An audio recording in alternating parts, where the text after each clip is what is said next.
ਫਤਿਹ ਬੁਲਾ ਕੇ ਗਿਆ ਹੈ ਵੀ ਅਸੀਂ ਫਤਿਹ ਹੋ ਕੇ ਆਵਾਂਗੇ ਤੇ ਨਹੀਂ ਆਵਾਂਗੇ। ਤੇ ਐਸੇ ਪੰਜਾਬੀ ਹੈ ਕਹਿੰਦਾ ਇੱਥੇ ਡਟੇ ਰਹਿਣਗੇ ਜਿੰਨਾ ਚਿਰ ਜਿੱਤ ਕੇ ਨਹੀਂ ਜਾਂਦੇ। ਹੁਣ ਆਪ ਨੂੰ ਐਂ ਲੱਗਦਾ ਵੀ ਜੇ ਹੁੰਦੇ ਤਾਂ ਉਹੀ ਗੱਲ। ਜੈਸੇ ਤੈਨੂੰ ਠੰਡ ਲੱਗੂਗੀ, ਉਹ ਕਹਿੰਦਾ ਤਾਇਆ ਜੀ ਜਿਨ੍ਹਾਂ ਨੇ ਕੁਰਬਾਨੀਆਂ ਦੇਣੀਆਂ ਹੁੰਦੀਆਂ ਉਹਨਾਂ ਨੂੰ ਠੰਡ ਨਹੀਂ ਲੱਗਦੀ।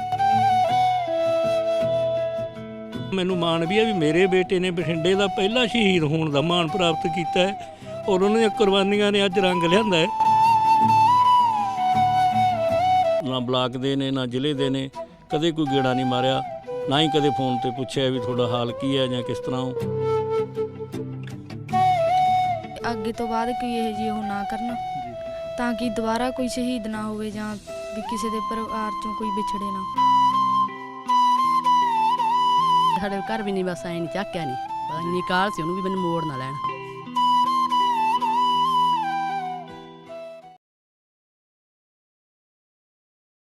ਸਤਿ ਸ੍ਰੀ ਅਕਾਲ। ਆਰਐਮਬੀ ਟੈਲੀਵਿਜ਼ਨ ਦੇਖ ਰਹੇ ਹੋ ਤੁਸੀਂ, ਮੈਂ ਹਾਂ ਜਸ ਕਰੇਵਾਲ। ਕਿਸਾਨਾਂ ਦੀ ਝੋਲੀ ਦੇ ਵਿੱਚ ਕੱਲ੍ਹ ਜਿੱਤ ਪਈ ਆ। ਨਰਿੰਦਰ ਮੋਦੀ ਵੱਲੋਂ ਜਿਹੜੀ ਆ ਕਿਸਾਨਾਂ ਦੇ ਖੇਮੇ ਦੇ ਵਿੱਚ ਜਿੱਤ ਪਾਈ ਗਈ ਆ, ਜਿਸ ਦੀ ਕਿਸਾਨਾਂ ਨੂੰ ਲੰਬੇ ਸਮੇਂ ਤੋਂ ਉਡੀਕ ਸੀ। ਇਸ ਜਿੱਤ ਦੇ ਵਿੱਚ ਯੋਗਦਾਨ ਕਿੰਨਾ ਦਾ ਰਿਹਾ? ਸਭ ਤੋਂ ਵੱਡਾ ਯੋਗਦਾਨ ਮੈਂ ਉਹਨਾਂ ਦਾ ਮੰਨੂਗਾ ਜਿਨ੍ਹਾਂ ਨੇ ਸ਼ਹੀਦੀਆਂ ਦਿੱਤੀਆਂ ਨੇ, ਜਿਹੜੇ ਪਹਿਲੇ ਦਿਨ ਤੋਂ ਇਸ ਮੋਰਚੇ ਤੇ ਡਟੇ ਸੀ, ਜਿਨ੍ਹਾਂ ਦੀ ਸੋਚ ਇਹੀ ਸੀ ਕਿ ਜਾਣਾ ਆ ਤਾਂ ਜਿੱਤ ਕੇ ਜਾਣਾ, ਨਹੀਂ ਤਾਂ ਸਾਡੀ ਲਾਸ਼ ਇੱਥੋਂ ਜਾਊਗੀ। ਤੇ ਲਾਸ਼ਾਂ ਉਹਨਾਂ ਸ਼ਹੀਦਾਂ ਦੀਆਂ 700 ਤੋਂ ਵੱਧ ਸ਼ਹੀਦਾਂ ਦੀਆਂ ਲਾਸ਼ਾਂ ਜਿਹੜੀਆਂ ਨੇ ਉਹਨਾਂ ਦੇ ਘਰਾਂ ਦੇ ਵਿੱਚ ਪਹੁੰਚੀਆਂ ਨੇ। ਜਿੱਥੇ ਕਿਸਾਨਾਂ ਦੇ ਖੇਮੇ ਦੇ ਵਿੱਚ ਖੁਸ਼ੀ ਆ, ਉੱਥੇ ਸਾਡੀ ਕੋਸ਼ਿਸ਼ ਹੈ ਕਿ ਉਹਨਾਂ ਪਰਿਵਾਰਾਂ ਦੇ ਵਿੱਚ ਜਾ ਕੇ ਉਹਨਾਂ ਪਰਿਵਾਰਾਂ ਦੇ ਨਾਲ ਗੱਲਬਾਤ ਜ਼ਰੂਰ ਕੀਤੀ ਜਾਵੇ ਕਿ ਅੱਜ ਹਰ ਕੋਈ ਜਸ਼ਨ ਮਨਾ ਰਿਹਾ ਕਿ ਅਸੀਂ ਜਿੱਤੇ ਹਾਂ, ਪਰ ਉਹਨਾਂ ਪਰਿਵਾਰਾਂ ਦਾ ਹਾਲ ਕੀ ਆ? ਉਹਨਾਂ ਪਰਿਵਾਰਾਂ ਦਾ ਹਾਲ ਪੁੱਛਿਆ ਕਿੰਨਾ ਨੇ? ਜਿਨ੍ਹਾਂ ਦਾ ਹਾਲ ਪੁੱਛਣਾ ਚਾਹੀਦਾ ਸੀ ਅਸਲ ਦੇ ਵਿੱਚ ਜਿਨ੍ਹਾਂ ਨੇ ਸ਼ਹੀਦੀਆਂ ਪ੍ਰਾਪਤ ਕਰਕੇ, ਜੇ ਮੈਂ ਆਖ ਲਾਂ ਕਿ ਮੋਰਚਾ ਜਿਹੜਾ ਆ ਇਹ ਜਿੱਤਿਆ ਆ।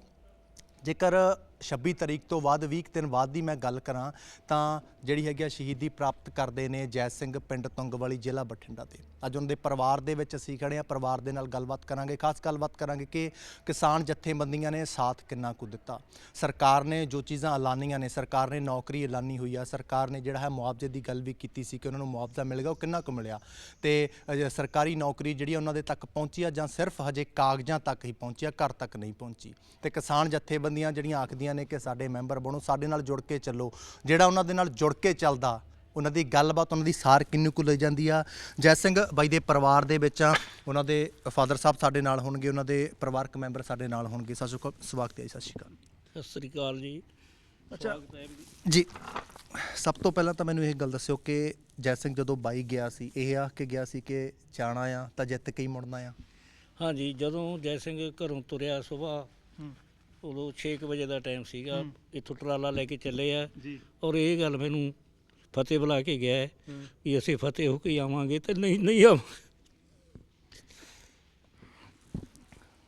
ਦਰਦ ਪਰਿਵਾਰ ਦੇ ਵਿੱਚ ਦਿਸਦਾ ਆ। ਜਦੋਂ ਅੱਜ ਜਿੱਤ ਦੀ ਯਾਦ ਜਦੋਂ ਆਉਂਦੀ ਆ ਤਾਂ ਉਦੋਂ ਜੈ ਸਿੰਘ ਦੀ ਯਾਦ ਵੀ ਨਾਲ ਆ ਜਾਂਦੀ ਆ ਕਿ ਜੇਕਰ ਜਿੱਤ ਕੇ ਅੱਜ ਜੈ ਸਿੰਘ ਮੁੜਦਾ ਹੁੰਦਾ ਤਾਂ ਸ਼ਾਇਦ ਖੁਸ਼ੀ ਹੁੰਦੀ, ਖੇਮੇ ਦੇ ਵਿੱਚ ਖੁਸ਼ੀ ਹੁੰਦੀ, ਵਿਹੜੇ ਦੇ ਵਿੱਚ ਖੁਸ਼ੀ ਹੁੰਦੀ। ਇਸੇ ਗੇਟ ਤੋਂ ਜੈ ਸਿੰਘ ਨੇ ਜਿਹੜਾ ਆ ਵਾਪਸ ਆਉਣਾ ਸੀ। ਬਾਪੂ ਜੀ, ਖੁਸ਼ੀ ਇੱਕ ਚੀਜ਼ ਦੀ ਤੁਹਾਨੂੰ ਹੈ ਕਿ ਤੁਹਾਡੇ ਪੁੱਤਰ ਨੇ ਸ਼ਹੀਦੀ ਪ੍ਰਾਪਤ ਕੀਤੀ ਆ, ਜਿਸ ਚੀਜ਼ ਦੇ ਕਰਕੇ ਉਹ ਅੱਜ ਤੁਹਾਡੇ ਖੇਮੇ ਦੇ ਵਿੱਚ ਪਈ ਆ ਜਿੱਤ। ਇਸ ਗੱਲ ਦਾ ਮੈਨੂੰ ਮਾਣ ਵੀ ਮਹਿਸੂਸ ਕਰਦਾ ਮੈਂ, ਤੇ ਬਹੁਤ ਮੈਨੂੰ ਅੰਦਰੋਂ ਖੁਸ਼ੀ ਵੀ ਆ ਔਰ ਅੰਦਰੋਂ ਬੇਟਾ ਜਾਣ ਦਾ ਦੁੱਖ ਹੈ। ਪਰ ਜਿਹੜੀ ਸਭ ਤੋਂ ਵੱਡੀ ਜਿੱਤ ਹੋਈ ਹੈ ਉਸ ਗੱਲ ਦਾ ਮੈਨੂੰ ਮਾਣ ਵੀ ਹੈ ਵੀ ਮੇਰੇ ਬੇਟੇ ਨੇ ਬਠਿੰਡੇ ਦਾ ਪਹਿਲਾ ਸ਼ਹੀਦ ਹੋਣ ਦਾ ਮਾਣ ਪ੍ਰਾਪਤ ਕੀਤਾ ਹੈ ਔਰ ਉਹਨਾਂ ਦੀਆਂ ਕੁਰਬਾਨੀਆਂ ਨੇ ਅੱਜ ਰੰਗ ਲਿਆਂਦਾ ਹੈ। ਇਸ ਗੱਲ ਨਾਲ ਮੈਂ ਸਿਰ ਮਾਣ ਉੱਚਾ ਕਰਕੇ ਚੱਲਦਾ ਵੀ ਉਹਨੇ ਮੇਰੇ ਪਿੰਡ ਦਾ, ਮੇਰੇ ਜ਼ਿਲ੍ਹੇ ਦਾ ਔਰ ਪੰਜਾਬ ਦਾ ਨਾਂ ਉੱਚਾ ਕੀਤਾ ਹੈ ਜੀ। ਅੱਛਾ, ਜਦੋਂ ਸੰਘਰਸ਼ ਸ਼ੁਰੂ ਹੁੰਦਾ ਹੈ ਸ਼ੁਰੂਆਤ ਤੋਂ ਹੀ ਜੈ ਸਿੰਘ ਜਾਣ ਲੱਗ ਪਿਆ ਸੀ? ਹਾਂਜੀ, ਜਦੋਂ ਤੋਂ ਇਹਨਾਂ ਨੇ ਕਾਨੂੰਨ ਪਾਸ ਕਰਤਾ ਨਾ ਜੀ, ਮਤਲਬ ਸਾਈਨ ਹੋ ਗਏ, ਇਹਨਾਂ ਨੇ ਬੈਸਟ ਪ੍ਰਾਈਜ਼ ਦੇ ਵਿੱਚ ਧਰਨਾ ਸ਼ੁਰੂ ਕਰਿਆ ਬਠਿੰਡਾ ਬਰਨਾਲਾ ਰੋਡ 'ਤੇ, ਉਦੋਂ ਤੋਂ ਲੈ ਕੇ ਉਹ ਮਤਲਬ ਸੰਘਰਸ਼ ਦੇ ਵਿੱਚ ਜਾ ਰਿਹਾ ਸੀ।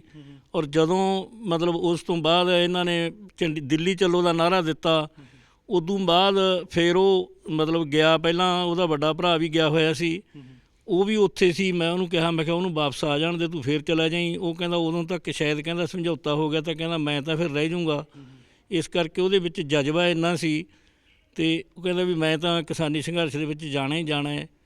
ਘਰੋਂ ਵੀ ਮਤਲਬ ਇਸ ਤਰ੍ਹਾਂ ਤਿਆਰ ਹੋ ਕੇ ਗਿਆ। ਪਿੰਡ ਮੇਰਾ ਵੱਡਾ ਭਰਾ ਰਹਿੰਦਾ ਹੈ, ਉਹਨੇ ਵੀ ਉਹਨੂੰ ਕਿਹਾ ਵੀ ਜੈਸਿਆਂ ਤੈਨੂੰ ਠੰਡ ਲੱਗੂਗੀ, ਉਹ ਕਹਿੰਦਾ ਤਾਇਆ ਜੀ ਜਿਨ੍ਹਾਂ ਨੇ ਕੁਰਬਾਨੀਆਂ ਦੇਣੀਆਂ ਹੁੰਦੀਆਂ ਉਹਨਾਂ ਨੂੰ ਠੰਡ ਨਹੀਂ ਲੱਗਦੀ। ਬਾਪੂ ਜੀ, ਜਿਸ ਤਰ੍ਹਾਂ ਮੈਂ ਗੱਲ ਕਰ ਰਿਹਾ ਸੀ ਕਿ ਜਿਵੇਂ ਤੁਸੀਂ ਮੈਨੂੰ ਆਫ ਰਿਕਾਰਡ ਦੱਸ ਰਹੇ ਸੀ ਕਿ ਕਿਸਾਨ ਯੂਨੀਅਨ ਉਗਰਾਹਾਂ ਦੇ ਨਾਲ ਜਿਹੜੇ ਹੈਗੇ ਆ ਜੁੜੇ ਹੋਏ ਸੀ ਜੈ ਸਿੰਘ ਜਿਹੜੇ ਸੀ।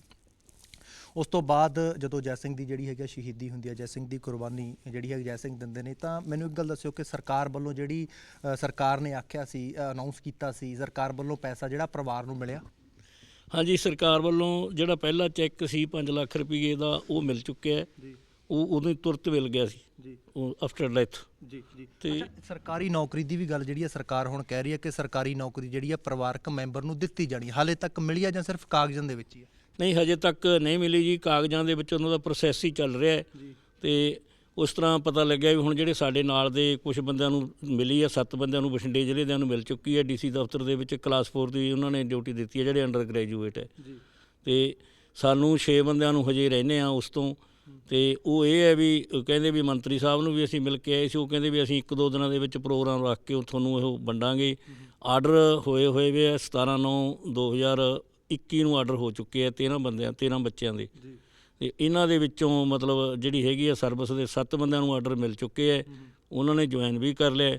ਤੇ ਬਾਕੀ ਅਸੀਂ 6 ਰਹਿੰਦੇ ਹਾਂ, 3 ਕੰਸਟੀਚੁਐਂਸੀ ਭੁੱਚੋ ਦੇ ਹੈ, 1 ਬਠਿੰਡਾ ਦਿਹਾਤੀ ਦਾ ਹੈ, ਘੁੱਦਾ ਪਿੰਡ ਹੈ, 1 ਗੰਗਾ ਅਵਲੂਕੀ, 1 ਜੋਗਾਨੰਦ, ਇਹ ਜੈ ਸਿੰਘ ਦਾ ਪਿੰਡ ਤੁੰਗ ਵਾਲੀ ਇਹ ਹੋ ਗਿਆ, 1 ਬੁੱਗਰ ਪਿੰਡ ਹੈ ਰਾਮਪੁਰੇ 'ਚ ਪੈਂਦਾ ਹੈ, ਤੇ ਪਿੱਥੋ ਪਿੰਡ ਹੈ ਉਹ ਵੀ ਰਾਮਪੁਰਾ ਫੂਲ 'ਚ ਪੈਂਦਾ ਹੈ। ਇਹ 6 ਬੱਚਿਆਂ ਨੂੰ ਹਜੇ ਆਰਡਰ ਨਹੀਂ ਮਿਲੇ ਹੈਗੇ ਹੈ। ਜੀ। ਅੱਛਾ, ਜੇਕਰ ਮੈਂ ਕਿਸਾਨ ਯੂਨੀਅਨ ਦੀ ਗੱਲ ਕਰਾਂ, ਕਿਸਾਨ ਯੂਨੀਅਨ ਉਗਰਾਹਾਂ ਦੀ ਗੱਲ ਕਰਾਂ, ਤਾਂ ਬਾਪੂ ਜੀ ਉਸ ਤੋਂ ਬਾਅਦ ਕਿਸ ਤਰ੍ਹਾਂ ਦਾ ਜਿਹੜਾ ਸਾਥ ਕਿਸਾਨ ਯੂਨੀਅਨ ਵੱਲੋਂ ਦਿੱਤਾ ਗਿਆ? ਕਿਸਾਨ ਯੂਨੀਅਨ ਦੇ ਨੁਮਾਇੰਦੇ ਜਿਹੜੇ ਹਜੇ ਕਦੇ ਘਰ ਦੇ ਵਿੱਚ ਆ ਕੇ ਟੁਕਿਆ, ਕਦੇ ਹਾਲ ਚਾਲ ਜਿਹੜਾ ਪੁੱਛਿਆ ਕਿ ਜਿਹੜਾ ਪਰਿਵਾਰ ਇੱਕ ਜੀ ਜਿਹੜਾ ਆ ਛੱਡ ਗਿਆ, ਮੁੱਖ ਜਿਹੜਾ ਮੈਂਬਰ ਆ ਉਹ ਛੱਡ ਗਿਆ, ਉਸ ਤੋਂ ਬਾਅਦ ਹਾਲਾਤ ਪਰਿਵਾਰ ਦੇ ਕਿਸ ਤਰ੍ਹਾਂ ਦੇ ਆ? ਹਾਲਾਤ ਤਾਂ ਜੀ ਜਦੋਂ ਘਰ ਦਾ ਮੇਨ ਬੰਦਾ ਚਲੇ ਜਾਵੇ, ਪਤਾ ਹੀ ਵੀ ਸਾਡੇ ਸਮਾਜ ਦੇ ਵਿੱਚ ਕਿਹੋ ਜਿਹੇ ਹਾਲ ਹੈ ਤੇ ਜ਼ਿਮੀਂਦਾਰਾਂ ਦਾ ਹਾਲ ਕਿੰਨਾ ਕੁ ਵਧੀਆ ਹੈ।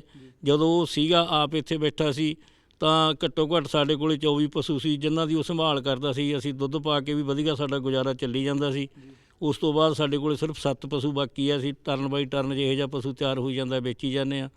ਤੇ ਹਾਲ ਤਾਂ ਠੀਕ ਹੈ ਵੀ ਚਲੋ ਮੈਂ ਵੀ ਰਿਟਾਇਰਡ ਹਾਂ, ਕੁਛ ਮੈਨੂੰ ਪੈਨਸ਼ਨ ਆਉਂਦੀ ਹੈ ਤੇ ਬਾਕੀ ਐ ਵੀ ਥੋੜ੍ਹੀ ਬਹੁਤੀ ਪੈਲੀ ਹੈ ਪਰਿਵਾਰ ਨੂੰ, ਉਹਦੇ ਨਾਲ ਸਾਡਾ ਗੁਜ਼ਾਰਾ ਚੱਲੀ ਜਾਂਦਾ। ਪਰ ਅਸੀਂ ਸਰਕਾਰ ਤੋਂ ਮੰਗ ਕਰਦੇ ਹਾਂ ਵੀ ਜੇ ਨੌਕਰੀ ਦਿੱਤੀ ਜਾਵੇ ਤਾਂ ਘੱਟੋ ਘੱਟ ਉਹਦੇ ਬੱਚੇ ਤਾਂ ਆਪਣਾ ਮਤਲਬ ਜਿਹੜਾ ਹੈਗਾ ਭਵਿੱਖ ਚੰਗਾ ਬਣਾ ਸਕਣ, ਚੰਗੀ ਪੜ੍ਹਾਈ ਕਰ ਸਕਣ ਤਾਂ ਕਿ ਉਹਨਾਂ ਦੀਆਂ ਫੀਸਾਂ ਵਗੈਰਾ ਭਰੀਆਂ ਜਾ ਸਕਣ। ਜੀ।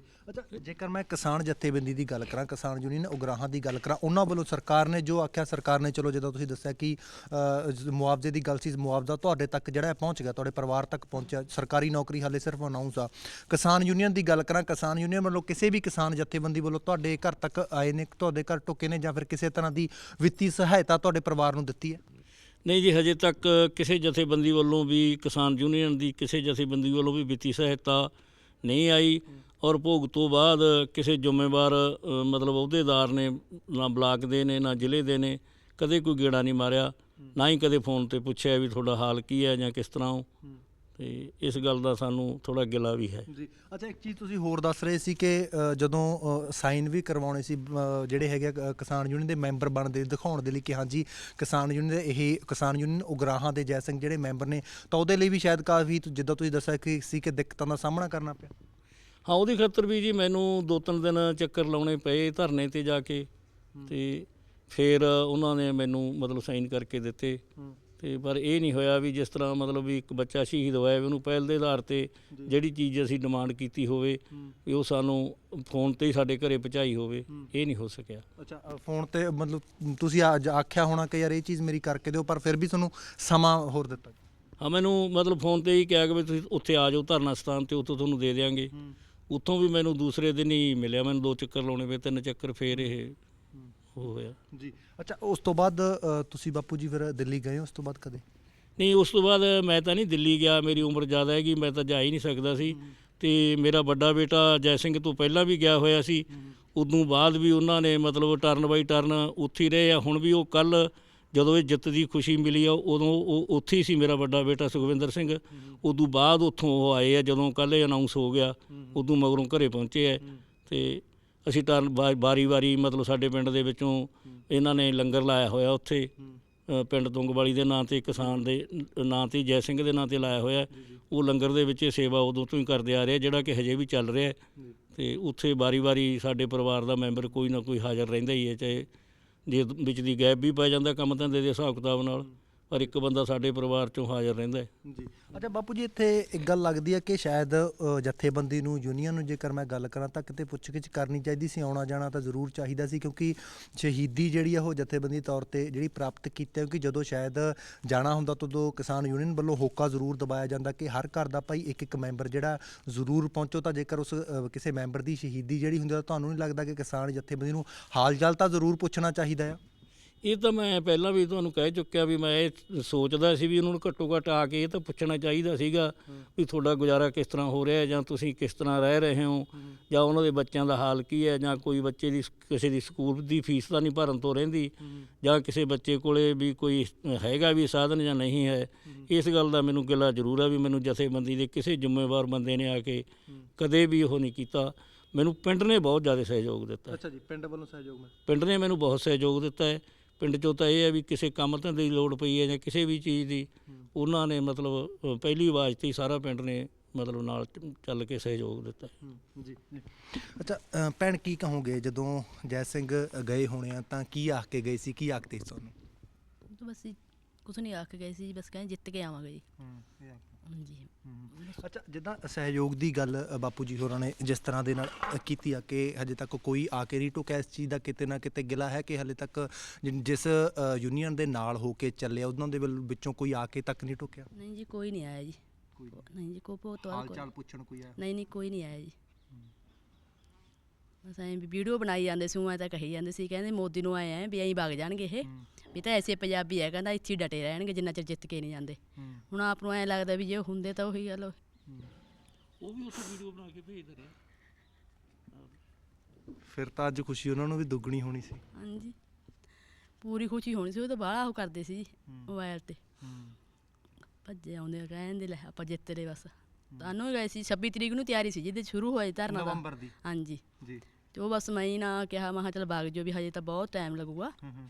ਅਤੇ ਪਾਪਾ ਜੀ ਨੂੰ ਪੁੱਛਿਆ, ਪਾਪਾ ਜੀ ਕਹਿੰਦਾ ਕੋਈ ਨਹੀਂ ਵਗ ਜਾਣਗੇ ਵੀ ਹੌਲੀ ਹੌਲੀ ਤਾਂ ਟਾਈਮ ਬਹੁਤ ਪਿਆ ਜੀ। ਅਤੇ ਇਹਨੇ ਬਾਈ ਵਗ ਗਿਆ ਜੀ। ਬਸ। ਫਿਰ ਤਾਂ ਐਤਵਾਰ ਨੂੰ ਇਹ ਗਏ ਆ ਅਤੇ ਸੋਮਵਾਰ ਨੂੰ ਬਸ ਸੁਨੇਹੀ, ਬਸ ਐਂ ਸੁਨੇਹੇ ਆਉਂਦੇ ਚਾਹੁੰਦੇ ਜਿਵੇਂ ਕੋਈ ਗੱਲ ਹੁੰਦੇ ਆ ਜੀ। ਅਤੇ ਮੈਂ ਸਮਾਂ ਕਾਲ ਕਰਕੇ ਬਸ ਛੇਤੀ ਛੇਤੀ ਮੈਂ ਕੌਫੀ ਬਣਾ ਕੇ, ਅੱਗੇ ਮੇਰਾ ਸੁਭਾਅ ਹੁੰਦਾ ਵੀ ਦੁੱਧ ਵਧਾਉਂਦੀ ਮੈਂ, ਅਤੇ ਸੁਨੇਹੀ ਕੌਫੀ ਬਣਾ ਕੇ ਅਤੇ ਮੈਂ ਕਿਹਾ ਤੂੰ ਵਗ ਜਾ, ਮੈਂ ਤੈਨੂੰ ਫੋਨ ਆਈ ਜਾਂਦੇ ਆ ਜੀ। ਅਤੇ ਬਸ ਵਗ ਗਿਆ। ਫਿਰ ਸਾਡੇ ਘਰ ਵੀ ਨਹੀਂ, ਬਸ ਐਂ ਨਹੀਂ ਚੱਕਿਆ ਨਹੀਂ, ਪਤਾ ਇੰਨੀ ਕਾਹਲ ਸੀ ਉਹਨੂੰ ਵੀ ਮੈਨੂੰ ਮੋੜ ਨਾ ਲੈਣ। ਆਏ ਨਹੀਂ ਇੱਕ ਵਾਰੀ ਵੀ ਜਾ ਕੇ? ਨਾ ਜੀ, ਬਸ ਤੀਜਾ ਦਿਨ ਤਾਂ ਜੀ ਇੱਥੇ ਹੋ ਗਈ ਜੀ, ਚੌਥੇ ਦਿਨ ਬਸ। ਸੋਮਵਾਰ ਨੂੰ ਤਾਂ ਗਈ ਸੀ, ਮੰਗਲਵਾਰ ਤੇ ਬੁੱਧਵਾਰ ਜੀ ਬਸ, ਵੀਰਵਾਰ ਨੂੰ ਤਾਂ ਆਈ ਗਿਆ ਸੁਨੇਹਾ ਜੀ। ਅੱਛਾ, ਜਿੱਦਾਂ ਤੁਸੀਂ ਬਾਪੂ ਹੀ ਦੱਸਦੇ ਸੀ ਕਿ ਵੀਡੀਓ ਬਣਾ ਭੇਜਦੇ ਹੁੰਦੇ ਸੀ, 4 ਦਿਨ ਉੱਥੋਂ ਮੋਰਚੇ ਦੀਆਂ ਬਣਾ ਕੇ ਭੇਜਦੇ ਹੁੰਦੇ ਸੀ? ਹਾਂ, ਮੋਰਚੇ ਦੀਆਂ। ਉੱਥੋਂ ਜਦੋਂ ਮੋਰਚੇ ਦੇ ਵਿੱਚ ਚੱਲਦਾ ਸੀ ਉਦੋਂ ਇਸ ਤਰ੍ਹਾਂ ਵੀ ਸੀਗਾ ਵੀ ਉੱਥੋਂ ਬਣਾ ਕੇ ਭੇਜ ਰਹੇ ਸੀ ਵੀ ਮੈਂ ਹੁਣ ਮਤਲਬ ਫਲਾਣੀ ਟਰਾਲੀ ਕੋਲੇ ਪਹੁੰਚ ਗਿਆ, ਮੈਂ ਫਲਾਣੇ ਉਸ ਕੋਲੇ ਪਹੁੰਚ ਗਿਆ। ਜਦੋਂ ਰਸਤੇ 'ਚ ਵੀ ਜਾ ਰਹੇ ਸੀ ਉਦੋਂ ਵੀ ਹਰੇਕ ਥਾਂ ਦੀ ਆਪਦੇ ਦੀ ਸਾਈਟ ਦੀ ਵੀ ਅਸੀਂ ਕਿੱਥੇ ਕੁ ਪਹੁੰਚੇ ਹਾਂ, ਕਿੱਥੇ ਕੁ ਅਸੀਂ ਪਹੁੰਚ ਚੁੱਕੇ ਹਾਂ, ਅਤੇ ਮਤਲਬ ਹੁਣ ਅਸੀਂ ਕੀ ਕਰ ਰਹੇ ਹਾਂ, ਹੁਣ ਅਸੀਂ ਤੇਲ ਪਵਾ ਰਹੇ ਹਾਂ, ਜਾਂ ਇੱਥੇ ਅਸੀਂ ਫਲਾਣੀ ਜਗ੍ਹਾ 'ਤੇ ਰੋਕ ਕੇ ਅਸੀਂ ਚਾਹ ਪੀਤੀ ਹੈ। ਜਾਣੀ ਇੰਨੀ ਉਹਨੂੰ ਖੁਸ਼ੀ ਜਾਂ ਚਾਅ ਸੀ, ਮੇਰਾ ਖਿਆਲ ਹੈ ਵੀ ਸ਼ਾਇਦ ਇੰਨਾ ਕਿਸੇ ਬੰਦੇ ਨੂੰ ਆਪਦੇ ਵਿਆਹ ਦਾ ਵੀ ਚਾਅ ਨਹੀਂ ਹੁੰਦਾ ਜਿੰਨਾ ਉਸ ਦੇ ਮਨ ਦੇ ਵਿੱਚ ਇਹ ਖੁਸ਼ੀ ਸੀ ਵੀ ਮੈਂ ਬਹੁਤ ਵੱਡੇ ਮਤਲਬ ਕਿਸੇ 'ਤੇ ਮੋਰਚੇ 'ਤੇ ਜਾ ਰਿਹਾ। ਅਤੇ ਇੰਨੇ ਮੇਰੇ ਖਿਆਲ ਤਾਂ ਵੀ ਮੈਂ ਕਦੇ ਉਹਨੂੰ ਇੰਨਾ ਖੁਸ਼ ਨਹੀਂ ਵੇਖਿਆ ਸੀ। ਅਤੇ 37 ਸਾਲਾਂ ਦੇ ਵਿੱਚ ਜਦੋਂ ਤੋਂ ਇਹ ਬਚਪਨ ਤੋਂ ਲੈ ਕੇ ਵੀ ਜਿੰਨੀ ਉਹਨੂੰ ਖੁਸ਼ੀ ਉਸ ਦਿਨ ਸੀਗੀ, ਮੇਰੇ ਖਿਆਲ ਉਨੀ ਕਿਸੇ ਦਿਨ ਵੀ ਨਹੀਂ ਹੋਣੀ ਜਦੋਂ ਉੱਥੇ ਗਿਆ ਜਾਂ ਉੱਥੋਂ ਵੀਡੀਓ ਬਣਾ ਕੇ ਭੇਜੀ ਹੈ। ਉਹ ਵੀਡੀਓ ਪਈਆਂ ਨੇ ਸਾਡੇ ਕੋਲ ਰਿਕਾਰਡ ਦੇ ਵਿੱਚ, ਫੋਨ 'ਚ ਹੈਗੀਆਂ। ਉਹਨੇ ਬੜੀਆਂ ਮਤਲਬ ਵੀਡੀਓ ਬਣਾ ਪਾਈਆਂ। ਅਤੇ ਅੱਛਾ, ਹੋਰ ਫਿਰ ਜਦੋਂ ਫੋਨ ਆਉਂਦਾ ਸੀ ਬਾਈ ਜੈ ਦਾ, ਫਿਰ ਕੀ ਗੱਲਾਂ ਕਰਦੇ ਹੁੰਦੇ ਜਿਹੜੇ ਉਹ 2-3 ਦਿਨਾਂ ਦਾ ਜਿਹੜਾ ਵਕਫਾ ਰਿਹਾ ਜਦੋਂ ਉਹ ਉੱਥੇ ਗਏ ਨੇ, ਕੀ ਗੱਲਾਂ ਕਰਦੇ ਸੀ? ਉਹ ਤਾਂ ਮੋਰਚੇ ਬਾਰੇ ਗੱਲ ਕਰ ਰਹੇ ਸੀ ਵੀ ਇੱਥੇ ਅਸੀਂ ਇੰਨੇ ਮਤਲਬ ਉਸ ਉਤਸ਼ਾਹ ਦੇ ਵਿੱਚ ਹਾਂ ਵੀ ਜੇ ਸ਼ਾਇਦ ਸਰਕਾਰ ਸੋਚਦੀ ਹੋਊਗੀ ਵੀ ਕਿਸਾਨ ਡਰ ਕੇ ਚਲੇ ਜਾਣਗੇ ਜਾਂ ਹੰਭ ਕੇ ਚਲੇ ਜਾਣਗੇ ਜਾਂ ਥੱਕ ਕੇ ਚਲੇ ਜਾਣਗੇ, ਕਹਿੰਦੇ ਨਾ ਤਾਂ ਅਸੀਂ ਇੱਥੇ ਥੱਕਣਾ ਹੈ ਨਾ ਅਸੀਂ ਹਾਰਨਾ ਹੈ, ਅਸੀਂ ਤਾਂ ਜਾਵਾਂਗੇ ਤਾਂ ਜਿੱਤ ਕੇ ਜਾਵਾਂਗੇ, ਨਹੀਂ ਇੱਥੋਂ ਵਾਪਸ ਨਹੀਂ ਆਵਾਂਗੇ। ਇਹੀ ਗੱਲ ਮਤਲਬ ਜਿੰਨੇ ਵਾਰੀ ਫੋਨ 'ਤੇ ਗੱਲ ਹੁੰਦੀ ਸੀ, ਸੁਬਾਹ ਸ਼ਾਮ ਗੱਲ ਹੁੰਦੀ ਰਹੀ ਹੈ। ਅਤੇ ਉਦੋਂ ਬਾਅਦ ਨਹੀਂ ਬਸ ਫਿਰ ਕੋਈ ਹੋਇਆ। ਅੱਛਾ, ਬਾਈ ਦੇ 2 ਬੇਟੀਆਂ 1 ਪੁੱਤਰ ਆ? ਹਾਂਜੀ, ਉਹਨਾਂ ਦੇ ਇੱਕ ਬੇਟੀ ਹੈ, ਵੱਡੀ ਬੇਟੀ ਅਨਮੋਲ ਹੈ, ਉਸ ਤੋਂ ਛੋਟੀ ਬੇਟੀ ਹਰਮਨ ਹੈ, ਅਤੇ ਬੇਟਾ ਛੋਟਾ ਅਰਮਾਨ ਹੈ। ਤਿੰਨਾਂ ਦੀ ਏਜ ਸਮਝ ਲਓ ਵੀ ਵੱਡੀ ਬੇਟੀ ਦੀ 16 ਸਾਲ ਦੀ ਏਜ ਹੈ, 15 ਸਾਲ ਦੀ, ਛੋਟੀ 12-13 ਕੁ ਸਾਲ ਦੀ ਹੈ, ਬੇਟਾ 10 ਸਾਲ ਦਾ ਹੈ। ਇਸ ਤਰ੍ਹਾਂ ਦੀ ਉਹਨਾਂ ਦੇ ਬੱਚਿਆਂ ਦੀ। ਜੀ ਪੁੱਤ, ਕੀ ਕਹਿੰਦੇ ਹੁੰਦੇ ਸੀ ਪਾਪਾ, ਕੀ ਕਹਿੰਦੇ ਸੀ, ਕੀ ਬਣਾਵਾਂਗੇ ਤੈਨੂੰ ਪੜ੍ਹਾ ਕੇ, ਕੀ ਆਖਦੇ ਸੀ? ਉਹਦਾ ਕਹਿੰਦੇ ਸੀ ਜੀ ਬਾਹਰ ਤਾਂ ਨਹੀਂ ਭੇਜਣਾ, ਪਰ ਇੱਧਰ ਹੀ ਕੋਈ ਨੌਕਰੀ ਲਵਾਵਾਂਗੇ। ਆਖਦੇ ਹੁੰਦੇ ਸੀ। ਹੁਣ ਜਦੋਂ ਕੱਲ ਜਿੱਤ ਦਾ ਸੁਨੇਹਾ ਆਇਆ ਪੁੱਤ, ਖੁਸ਼ੀ ਹੋਈ ਆ ਕਿ ਮੇਰੇ ਫਾਦਰ ਸਾਹਿਬ ਨੇ ਉਸ ਚੀਜ਼ ਦੇ ਲਈ ਕੁਰਬਾਨੀ ਦਿੱਤੀ ਆ ਤੇ ਅੱਜ ਜਿੱਤ ਜਿਹੜੀ ਆ ਸਾਡੀ ਝੋਲੀ ਪਈ ਆ? ਹਾਂਜੀ, ਇਸ ਗੱਲ ਦੀ ਬਹੁਤ ਖੁਸ਼ੀ ਵੀ ਹੋਈ, ਪਰ ਇਸ ਗੱਲ ਦਾ ਦੁੱਖ ਵੀ ਹੋਇਆ ਕਿ ਵੀ ਉਹ ਸਾਡੇ ਵਿੱਚ ਨਹੀਂ ਹੈਗੇ, ਪਰ ਜੇ ਹੁੰਦੇ ਉਹਨਾਂ ਨੂੰ ਇਸ ਗੱਲ ਦਾ ਸਾਡੇ ਨਾਲੋਂ ਵੀ ਦੁੱਗਣਾ ਚਾਅ ਹੋਣਾ ਸੀ। ਕੀ ਆਖਦੇ ਹੁੰਦੇ ਸੀ ਬੱਚਿਆਂ ਨੂੰ ਪੜ੍ਹਾਉਣ ਦੇ ਲਈ, ਬੱਚਿਆਂ ਨੂੰ ਲਿਖਾਉਣ ਦੇ ਲਈ, ਕੀ ਆਖਦੇ ਹੁੰਦੇ ਸੀ? ਅਕਸਰ ਜ਼ਿਮੀਂਦਾਰ ਪਰਿਵਾਰ ਜਿਹੜੇ ਹੁਣ ਜ਼ਿਮੀਂਦਾਰ ਪਰਿਵਾਰਾਂ ਦੇ ਵਿੱਚ ਵੀ ਪੜ੍ਹਾਈ ਆਉਣੀ ਸ਼ੁਰੂ ਹੋਈ ਆ ਕਿ ਸਾਡੇ ਧੀਆਂ ਪੁੱਤ ਵੀ ਜਿਹੜੇ ਪੜ੍ਹ ਕੇ ਆ ਕਿਸੇ ਨੌਕਰੀ ਤੇ ਲੱਗਣਗੇ। ਉਹਦਾ ਖਿਆਲ ਇਹੀ ਸੀਗਾ ਵੀ ਮੈਂ ਬੱਚੇ ਨੂੰ ਬਾਹਰ ਤੱਕ ਕਿਤੇ ਭੇਜਣਾ ਨਹੀਂਗਾ। ਉਹ ਕਹਿੰਦਾ ਇੱਥੇ ਹੀ ਸੰਘਰਸ਼ ਕਰਕੇ, ਮਤਲਬ ਇੱਥੇ ਹੀ ਮਤਲਬ ਆਪਦੇ ਬੱਚਿਆਂ ਨੂੰ ਉਹਨਾਂ ਹੀ ਪੜ੍ਹਾਇਆ ਹੀ ਉਹਨਾਂ ਜਾਊਗਾ ਤਾਂ ਕਿ ਉਹ ਇੱਥੇ ਆਪਦੀ ਵਧੀਆ ਮਤਲਬ ਜਿਹੜਾ ਹੈਗਾ ਜ਼ਿੰਦਗੀ ਗੁਜ਼ਾਰ ਸਕਣ, ਕੋਈ ਸਰਵਿਸ ਕਰਨ ਜਾਂ ਕੋਈ ਆਪਦਾ ਪ੍ਰਾਈਵੇਟ ਕਾਰੋਬਾਰ ਕਰਨ। ਮੈਂ ਬੱਚਿਆਂ ਨੂੰ ਆਤਮ ਨਿਰਭਰ ਇੱਥੇ ਹੀ ਬਣਾਊਂਗਾ। ਉਹ ਕਹਿੰਦਾ ਹੁੰਦਾ ਸੀ ਵੀ ਬਾਹਰ ਮੈਂ ਭੇਜਣਾ ਨਹੀਂ। ਉਹ ਤਾਂ ਇੱਥੋਂ ਤੱਕ ਵਿਚਾਰ ਸੀ, ਕਹਿੰਦਾ ਜੇ ਦਿਹਾੜੀ ਕਰਨੀ ਹੈ ਬਾਹਰ ਜਾ ਕੇ ਤਾਂ ਫਿਰ ਤਾਂ ਇੱਥੇ ਕਹਿੰਦਾ ਲੇਬਰ ਚੌਂਕ 'ਚ ਹੀ ਕਰ ਲਾਂਗੇ, ਅਤੇ ਫਿਰ ਕਹਿੰਦਾ ਉੱਥੇ ਜਾ ਕੇ ਬਾਹਰ ਜਾ ਕੇ ਥੋੜ੍ਹੀ ਦਿਹਾੜੀ ਕਰਨੀ ਹੈ, ਅਤੇ ਮੈਂ ਬਾਹਰ ਨਹੀਂ ਕਿਸੇ ਬੱਚੇ ਨੂੰ ਵੀ ਜਾਣ ਦੇਣਾ। ਉਹਦਾ ਵਿਚਾਰ ਇਹ ਸੀ ਬਈ ਇੱਧਰ ਹੀ ਪੜ੍ਹਾ, ਹਾਂ ਇੱਥੇ ਹੀ ਮੈਂ ਪੰਜਾਬ ਦੇ ਵਿੱਚ ਹੀ ਪੜ੍ਹਾ ਕੇ, ਪੰਜਾਬ ਦੇ ਵਿੱਚ ਹੀ ਸੈੱਟ ਕਰਕੇ, ਮਤਲਬ ਇੱਧਰ ਹੀ ਉਹਨਾਂ ਨੂੰ ਰੱਖਣਾ ਜੀ। ਅੱਛਾ ਪੁੱਤ, ਕੀ ਕਹਿਣਾ ਚਾਹੋਗੇ ਸਰਕਾਰ ਤੱਕ, ਕੀ ਗੁਹਾਰ ਜਿਹੜੀ ਆ, ਗੁਜ਼ਾਰਿਸ਼ ਕੀ ਕਰਨਾ ਚਾਹੋਗੇ? ਇਸ ਕੋਲ ਉਹਨਾਂ ਦਾ ਬਹੁਤ ਬਹੁਤ ਧੰਨਵਾਦ ਆ ਕਿ ਉਹਨਾਂ ਨੇ ਫਿਰ ਵੀ ਚੱਲ ਜੋ ਵੀ ਹੋਇਆ ਉਹ ਤੋਂ ਬਾਅਦ ਇਹ ਕਿਸਾਨ ਜਿਹੜੇ ਅੰਦੋਲਨ ਦੇ ਜਿਹੜੇ ਆਹ ਬਣਾਏ ਸੀਗੇ ਬਿੱਲ, ਇਹ ਰੱਦ ਕਰਤੇ, ਤੇ ਉਹਨਾਂ ਤੱਕ ਇਹੀ ਸੰਦੇਹਾ ਕਿ ਅੱਗੇ ਤੋਂ ਬਾਅਦ ਕੋਈ ਇਹੋ ਜਿਹੀ ਉਹ ਨਾ ਕਰਨ ਜੀ, ਤਾਂ ਕਿ ਦੁਬਾਰਾ ਕੋਈ ਸ਼ਹੀਦ ਨਾ ਹੋਵੇ ਜਾਂ ਵੀ ਕਿਸੇ ਦੇ ਪਰਿਵਾਰ ਚੋਂ ਕੋਈ ਵਿਛੜੇ ਨਾ। ਜੀ। ਜਦੋਂ ਕੱਲ੍ਹ ਇਹ ਚੀਜ਼ ਆਈ ਆ ਫਿਰ ਉਦੋਂ ਯਾਦ ਆਈ ਸੀ ਫਾਦਰ ਸਾਹਿਬ ਦੀ, ਪਾਪਾ ਜੀ ਦੀ ਯਾਦ ਆਈ ਸੀ ਤੁਹਾਨੂੰ? ਹਾਂਜੀ। ਕੀ ਕਹਿਣਾ ਚਾਹੋਗੇ ਭੈਣ, ਆਖਰੀ ਸੁਨੇਹਾ ਕੀ ਹੋਵੇਗਾ ਤੁਹਾਡਾ? ਬਸ ਜੀ ਸਾਨੂੰ ਤਾਂ ਇਹੀ ਹੈ ਜੀ, ਬਸ ਸਾਡੇ ਬਾਲ ਬੱਚਿਆਂ ਵਾਸਤੇ ਬਸ ਵੀ ਨੌਕਰੀ ਦੇ ਦੇਣ ਜੀ ਇੰਨੇ ਨਾਲ ਬਸ ਜੀ। ਜਿਹੜੀ ਅਨਾਉਂਸ ਕੀਤੀ ਹਾਂਜੀ ਬਸ ਜੀ, ਵੀ ਚੱਲ ਇਹਨਾਂ ਦਾ ਉਹੀ ਗੱਲ, ਫੀਸ ਫੂਸ ਭਰੀ ਜਾਇਆ ਕਰੂ, ਹੋਤਾ ਬਸ ਜੀ ਤੁਹਾਨੂੰ ਪਤਾ ਹੀ ਆ ਜੀ। 5 ਕਿੱਲਿਆਂ 'ਚ ਹੁਣ ਕੀ ਬਣਦਾ ਜੀ, ਉਹੀ ਗੱਲ ਹੈ, ਮਹਿੰਗਾਈ ਕਿੰਨੀ ਹੈ ਤੁਹਾਨੂੰ ਆਪ ਨੂੰ ਪਤਾ ਜੀ। ਬਸ ਆਹੀ ਹੜਤਾ ਉਹੀ ਗੱਲ ਹੈ ਵੀ ਸਰਕਾਰ ਨੂੰ ਬਸ ਵੀ ਸਾਡਾ ਬਸ ਆਹੀ ਸੁਨੇਹਾ ਪਹੁੰਚਾ ਦਿਓ ਜੀ। ਬਾਪੂ ਜੀ, ਕੀ ਸੁਨੇਹਾ ਆਖਰੀ ਜਿਹੜਾ ਕੀ ਰਹੇਗਾ? ਮੇਰਾ ਸੁਨੇਹਾ ਤਾਂ ਇਹੀ ਹੈ ਜੀ ਵੀ ਜਿਸ ਤਰ੍ਹਾਂ ਇਹ ਵੀ ਇੱਕ ਤਰ੍ਹਾਂ ਦੀ ਆਜ਼ਾਦੀ ਦੀ ਜੰਗ ਹੈ। ਸਾਡੇ ਪਰਿਵਾਰ ਨੇ ਤਾਂ ਪਹਿਲਾਂ ਪਿਛਲੀਆਂ ਪੀੜ੍ਹੀਆਂ ਤੋਂ ਲੈ ਕੇ ਵੀ, ਮੇਰੇ ਪੜਦਾਦਾ ਜੀ ਵੀ, ਮੇਰੇ ਦਾਦਾ ਜੀ ਵੀ, ਉਹਨਾਂ ਨੇ ਵੀ ਆਜ਼ਾਦੀ ਦੀਆਂ ਲੜਾਈਆਂ ਲੜੀਆਂ। ਫਸਟ ਵਰਲਡ ਵਾਰ ਲੜੀ, ਸੈਕਿੰਡ ਲੜੀ। ਉਸ ਤੋਂ ਪਹਿਲਾਂ ਅੰਗਰੇਜ਼ਾਂ ਦੀ ਇੱਕ ਜਿਹਨੂੰ ਬਸਰੇ ਦੀ ਲਾਮ ਕਹਿੰਦੇ ਹੁੰਦੇ ਸੀ, 1800 ਕੁਛ ਦੇ ਵਿੱਚ ਲੱਗੀ ਸੀ, ਉਹ ਵੀ ਸਾਡੇ ਪੜਦਾਦਾ ਜੀ ਨੇ ਲੜੀ ਸੀ। ਅਤੇ ਸਾਡਾ ਪਰਿਵਾਰ ਤਾਂ ਕੁਰਬਾਨੀਆਂ ਦਾ ਪਰਿਵਾਰ ਹੈ। ਅਤੇ ਦੂਸਰੀ ਗੱਲ ਇਹ ਕਹਿੰਦੇ ਆ ਵੀ ਹੁਣ ਵੀ ਸਰਕਾਰ ਜਿਵੇਂ ਆਜ਼ਾਦੀ ਘੁਲਾਟੀਆਂ ਨੂੰ ਉਹਨਾਂ ਨੇ ਮਾਣ ਸਨਮਾਨ ਦਿੱਤਾ ਹੈ, ਜਿੰਨਾ ਵੀ ਦਿੱਤਾ ਹੈ, ਚਾਹੇ ਥੋੜ੍ਹਾ ਦਿੱਤਾ ਹੈ, ਵੀ ਉਸੇ ਤਰ੍ਹਾਂ ਇਹਨਾਂ ਨੂੰ ਆਜ਼ਾਦੀ ਘੁਲਾਟ ਗਈ ਇੱਕ ਤਰ੍ਹਾਂ ਦੇ ਮੰਨ ਕੇ, ਵੀ ਚਾਹੇ ਉਹ ਪੰਜਾਬ ਦੀ ਆਜ਼ਾਦੀ ਸੀ, ਚਾਹੇ ਖੇਤੀ ਦੀ ਆਜ਼ਾਦੀ ਸੀ, ਵੀ ਉਹ ਆਜ਼ਾਦੀ ਘੁਲਾਟੀਆਂ ਜਿੰਨਾ ਹੀ ਸਨਮਾਨ ਇਹਨਾਂ ਪਰਿਵਾਰਾਂ ਨੂੰ ਦਿੱਤਾ ਜਾਵੇ। ਭਈ ਸਮੇਂ ਸਿਰ ਇਹਨਾਂ ਪਰਿਵਾਰਾਂ ਦੇ ਸਿਰ 'ਤੇ ਹੱਥ ਰੱਖਿਆ ਜਾਵੇ ਤਾਂ ਕਿ ਉਹਨਾਂ ਨੂੰ, ਉਹਦੇ ਬੱਚੇ ਇਹ ਮਹਿਸੂਸ ਨਾ ਕਰਨ ਵੀ ਅੱਜ ਸਾਡੇ ਕੋਲ ਸਾਡਾ ਬਾਪ ਹੈ ਨਹੀਂ, ਅਤੇ ਸਾਨੂੰ ਮਤਲਬ ਘਾਟ ਨਾ ਕੋਈ ਮਹਿਸੂਸ ਹੋਵੇ। ਸਰਕਾਰ ਦਾ ਫਰਜ਼ ਬਣਦਾ ਵੀ ਹਰ ਪਰਿਵਾਰ ਦੀ ਬਾਂਹ ਫੜੇ ਤਾਂ ਕਿ ਉਹ ਆਪਦੇ ਜਿਹੜਾ ਭਵਿੱਖ ਹੈ ਚੰਗਾ ਬੱਚੇ ਆਪਦਾ ਬਣਾ ਸਕਣ। ਕਿਸਾਨ ਜਥੇਬੰਦੀ ਦੇ ਤੱਕ ਸੁਨੇਹਾ, ਕਿਸਾਨ ਯੂਨੀਅਨ ਤੱਕ ਸੁਨੇਹਾ ਕੀ ਰਹੇਗਾ? ਕਿਸਾਨ ਯੂਨੀਅਨ ਤੱਕ ਦਾ ਸੁਨੇਹਾ ਇਹੀ ਹੈ ਵੀ ਉਹਨਾਂ ਨੂੰ ਮੈਂ ਹਜੇ ਵੀ ਵਧਾਈ ਦਿੰਦਾ ਆਪਦੇ ਵੱਲੋਂ, ਕਿਉਂਕਿ ਉਹਨਾਂ ਨੇ ਬੜੀ ਵੱਡੀ ਕੁਰਬਾਨੀ ਕਰਕੇ ਸਾਰੀਆਂ ਯੂਨੀਅਨ ਨੂੰ ਇੱਕ ਰੱਖਿਆ। ਇਕੱਲੀਆਂ ਯੂਨੀਅਨਾਂ ਨੇ ਇੱਕ ਰੱਖੀਆਂ, ਜਾਤੀ ਤੌਰ 'ਤੇ ਵੀ ਉਹਨਾਂ ਨੇ ਕੋਈ ਸਮਾਜੀ ਜਿਹੜਾ ਸੀਗਾ ਉਹ ਵਿਗਾੜ ਨਹੀਂ ਪੈਣ ਦਿੱਤਾ। ਇਹ ਵੀ ਮੈਂ ਉਹਨਾਂ ਲੀਡਰਾਂ ਦੀ ਵੱਡੀ ਕੁਰਬਾਨੀ ਮੰਨਦਾ ਵੀ ਜਿਨ੍ਹਾਂ ਨੂੰ ਆਪਣੇ ਪਿੰਡਾਂ ਦੇ ਵਿੱਚ ਇੱਕ ਕਹਾਵਤ ਹੈ ਵੀ ਡੱਡੂਆਂ ਦਾ ਛਾਬੜਾ ਜਿਹੜਾ ਹੁੰਦਾ 1 ਮਿੰਟ 'ਚ ਖਿਲਰ ਜਾਂਦਾ ਹੈ, ਵੀ ਭਾਂਤ ਦੇ ਮਤਲਬ ਇਕੱਠੇ ਕਰਕੇ ਉਹਨਾਂ ਨੇ ਸੰਭਾਲ ਕੇ ਰੱਖੇ। ਇਹ ਵੀ ਉਹਨਾਂ ਦੀ ਬਹੁਤ ਵੱਡੀ ਕੁਰਬਾਨੀ ਹੈ। ਔਰ ਦੂਸਰੀ ਗੱਲ ਇਹ ਕਹਿਣਾ ਵੀ ਅੱਗੇ ਤੋਂ ਵੀ ਉਹ ਧੜਿਆਂ 'ਚ ਵੰਡਣ ਦੀ ਬਜਾਏ ਵੰਡ ਕੇ ਮਤਲਬ ਸੰਘਰਸ਼ ਨਾ ਕਰਨ। ਜੇ ਕਿਤੇ ਸੰਘਰਸ਼ ਦੀ ਲੋੜ ਪੈਂਦੀ ਹੈ ਤਾਂ ਸਾਰਿਆਂ ਨੂੰ ਇੱਕੋ ਝੰਡੇ ਥੱਲੇ ਰੱਖ ਕੇ ਸੰਘਰਸ਼ ਲੜਨ ਤਾਂ ਕਿ ਜਿਹੜਾ ਸਰਕਾਰਾਂ ਤੱਕ ਕੋਈ ਵੀ ਜਿਹੜਾ ਮੈਸੇਜ ਹੈ ਛੇਤੀ ਜਾਵੇ ਅਤੇ ਸਰਕਾਰਾਂ ਉਸ ਨੂੰ ਕੋਈ ਗਲਤ ਕੰਮ ਕਰਨ ਹੀ ਨਾ। ਹਾਂ, ਸੋ ਪਿੰਡ ਤੁੰਗਵਾਲੀ, ਜ਼ਿਲ੍ਹਾ ਬਠਿੰਡਾ ਦੇ ਵਿੱਚ ਅਸੀਂ ਸੀ ਬਾਈ ਜੈ ਸਿੰਘ ਹੋਰਾਂ ਦੇ ਪਰਿਵਾਰ ਦੇ ਵਿੱਚ। ਜਿੱਦਾਂ ਦੱਸਿਆ ਕਿ ਬਾਈ ਦੇ 2 ਬੇਟੀਆਂ ਨੇ, 1 ਪੁੱਤਰ ਹੈ।